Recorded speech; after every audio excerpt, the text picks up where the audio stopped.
Higher Education Minister, Dr. Blade Nzimande, may have acted too hastily in his decision to place the University of South Africa under administration. That at least is the view of Nkosinathi, who's the General Secretary of the Academic Professional Staff Association. Now, Unisa launched an urgent application in the High Court challenging Nzimande's decision to place it under administration. There are certain processes and procedures that we must respect and follow, prescribed by our own documents, the Constitution, Acts or policies in this regard, the Higher Education Act and the Statute of Universities. And I think from where we are sitting, the minister might have acted quicker and disregarded the previous two court interdicts of October and August. And he might be found wanting. Of course, the law is unpredictable because judges make decisions based on certain circumstances. What if we wake up tomorrow and we find out that the university successfully wins its review and the Musia report is set aside, and people will have suffered the consequences of that report? And we are saying, should the court then dismiss Unisa? Of course, the minister will have all the rights in the world prescribed by the Higher Education Act to send the administrator to Unisa. And of course, as a union, we do not favor any employer. Our interest is simple, is to advance the interest of our members and to make sure that we support our members and to make sure that the institution, the policies of the institutions, procedures of the institution, working conditions of the institution are there to favor our members.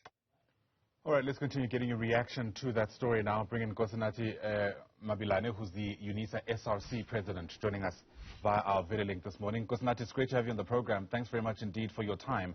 There were two important reports that preceded this decision by the minister. One was by an independent assessor, Professor Themba Mosia, and another one by the ministerial task team. Both reports have overlaps, raising concerns about serious shortcomings when it comes to administrative and management systems at Unisa. I wonder whether you reckon the reports are enough to place the institution under administration. Thank you very much, Ayanda, for having us. Look, as the Unisa National SRC, we don't think the decision to place the university under administration was one that was well thought of by the minister, considering the trajectory of the university over the past few months. This is seen even in the rankings, the annual top 500 publication, which recently named the Unisa as one of the top 500 best companies in the world. You even look at your global research centers, you go and study the ranking of the web of universities and check on the 2023 rankings, on how the university has performed, where they looked at three fundamental benchmarks on the first edition of 2023, which were visibility, transparency, and openness, which looked at research and citations and so forth. So we don't think the decision to place the university under administration is well thought of, given the fact that the university is actually doing well globally and also domestically.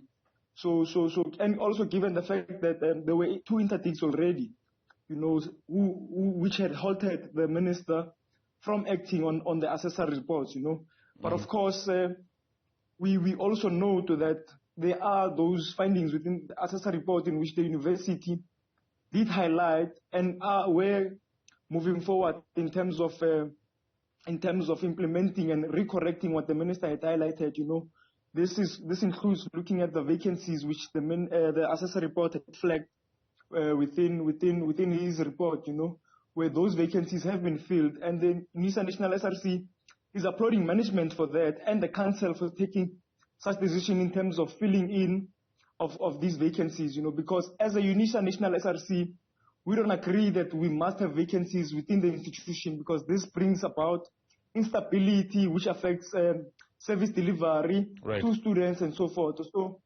So we don't agree we feel that the university is on the right trajectory in terms of recorrecting and self-correcting on certain aspects of the report that were mentioned by the MTT and the assessor. I wonder then, how much time you reckon is reasonable to give the university to finally get this right? Because let's be honest, no matter what you think about the decision to place it under administration, many people will struggle to argue against the fact that the issues at Unisa have been long-standing. The minister had kind of given warnings that this is a decision that might be taken. And I suppose the question that arises is, if the university is finally turning the tide, is it not a little too late? No, but of course, Unisa is a huge institution, so we must have scientific basis of setting an institution under administration. Historically, we don't have any universities which we can look at and say, these universities were placed under administration and they are doing well. I can take you to Fort Hare, I can take you to VUT currently, that these institutions have never really found its on their fittings, Unisa caters for about 330,000 students, with over 6,000 workers. So when you place such a mega university under administration with one administrator, then how do you think it will then self-correct, And already when there are signs that the current council which the university has, which I am a part of, is really making the necessary changes to make sure that the university changes the tide and also addresses the issues which were raised in these various reports.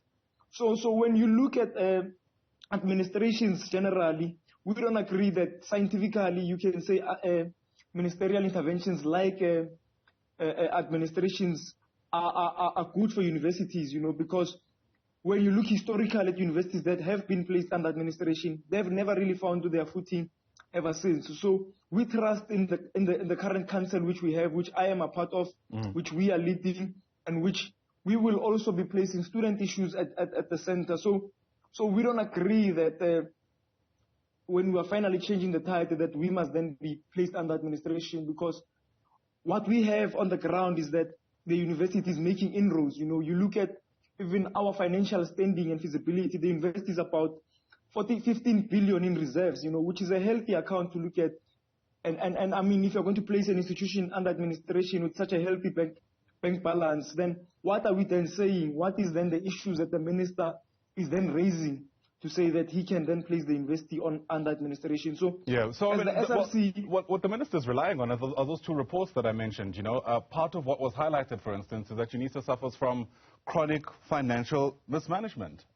Again, something that's not necessarily new, and I suppose the picture you're painting today is that Unisa needed just a bit more time to finally get it right. And that takes us back to that question about how much time is reasonably enough time before action in some way or the other is taken.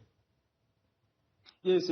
No, look, like I'm saying, if you're going to raise financial mismanagement and so forth, you must be able to qualify that, We can't use gossips and so forth to then justify why university must be placed under administration. Are you saying the reports are gossip?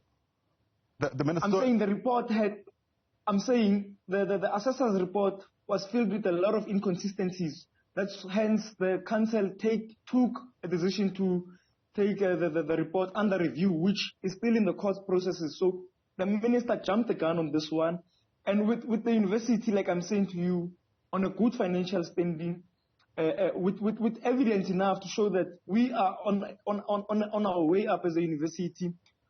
Domestically, we are ranked 7th, So this is to show that we are on our way up. Our research output is well. Our enrollment is doing well. So we don't believe that the position the minister took was in the interest of, number one, the university, but also its alumni and its prospect students. All right. Yeah, I mean, if you're questioning the legitimacy of the report, I suppose logic would suggest that you'd also question the minister's decision, which is based on that report. But as you've mentioned, it's now before the courts, and we'll see how they decide. Hopefully we get this right, given just the important role that Unisa plays in the higher education space. Nkosinathi Mabilane is the SRC president at the University of South Africa. Nkosinathi, thanks very much indeed for your time.